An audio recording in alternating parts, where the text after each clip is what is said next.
Channel 167. Ito same issue. Di na siguro maituturing na isolated case ang mga ito. Ano po? So ito yung binutuhan. Review your ballot. Yan ha. Yun ang mga binuto niya. Tapos, party list na Duterte Youth. Tapos, yan. Check na. Ballot list, ballot review confirmation. Ito na, result of your vote, look up. Ito na nakita nila, no? May mga ballot content. Ito na yung laman daw. Abu Dhabi ito. Senator, kita nyo naman ha.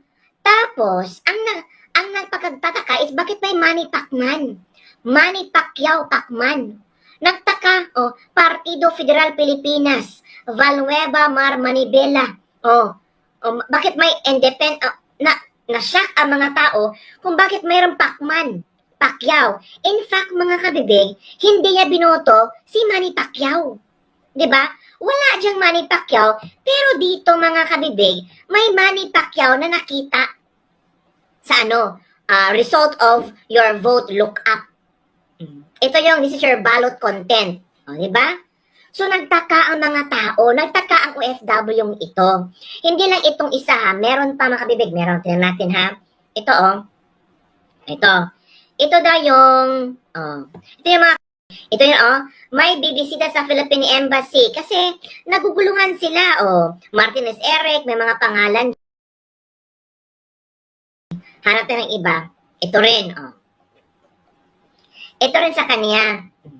Shinare ng mga netizen ha, ito yung binutuhan niya. Ito yun ha, vote for 12 for 369, Bundok, De La Rosa, Go, Hinlo, Honasan, Lambino, Marcoleta, Marcos, Aimee, Mata, Kiboloy, Rodriguez, Salvador Philip. Ito yung binuto niya. Ang kanyang panlist is PPP. Tapos, si Soto ang lumabas dito. May mga Amira pa, Makabayan, Coalition ng Mamamayan, Jose Reli Jr., Partidong Demokratiko Pilipinan. Nagtataka sila kung bakit yan ang lumabas. Martinez Eric. Diba? Na hindi naman si Eric ang kanyang binutuhan. Wala naman sa kanyang boto. Itong si Eric, tingnan nyo. Ito, share ko po yes po, I complain ko yan this week, then follow up kita. Pag nag-complain ko, pakita ko doon sa Philippine Embassy namin. Grabe dayaan. Ano ba? Inyo, may mali na nga complain ko sa embassy, may mga name na hindi ko binoto. Yes, yan, Yan. Ito kasi yung binoto niya. Tapos, nakita niya, bakit may mga pangalan ganito na hindi naman niya binoto? Naku. Ano kaya ang masasagot ng COMELEC nito? Meron pa. Ang dami. Dinin nyo ito. This is your ballot content ang laman ng boto. May BBM. Bakit? May BBM dyan? Ito. Nakakatakot. Ito ha. Nakakatakot lang kasi may BBM na nakalagay sa balota ko Hindi ko naman binoto yung party list na yun. Hala. Ito pa. Yan, may ganyan sa balota ko, number 70 BBM, kahit di ko binoto. Mga komento ito ng mga netizen ha. Hindi daw ito binoto ng isang OFW, pero bakit daw nasa ballot content pumasok? Ito pa. Ito pa mga, ito tingnan nyo Ito. Hindi yan. Ano yan, mga information yan.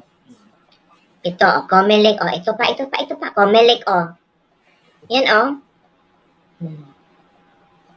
Ito yung Doringo Nanay Mimi. Sino yan? Diba? Tulfo Ben Bitag. Pero, may Alimbrosas. Diba? Pero, ang kanyang binoto, ito, yung Pilipilaban. Done na po, pero ibang lumabas sa ballot ko after checking QR code. Di ko lang masend yung screen video recorder ko. Yan. I'm trying to send you, but message cannot be sent. Quite crazy and so messy yung ballot po. Yan po, ganyan po pag open ko ng ballot content, ganyan ang lumalabas. Di ka naman yan binoto. Doringo Nanay Mimi. Yan daw. Ito daw, mga lumabas sa balot niya. May Tolfo Binbitag, merong Arlen Brosas. Yun na. Ito din, Huwag kalimutan, huwag kalimutan ng OFW natin, hunasan ng Bino Marcoleta, Mata, Kibuloy, Rodriguez, Salvador, Patilis, Ipanaw, Sambayan. Nan. Bundok de la Rosa, Go, Gonzales, Hinlo, hunasan ng Bino, Marcoleta, Mata, Kibuloy.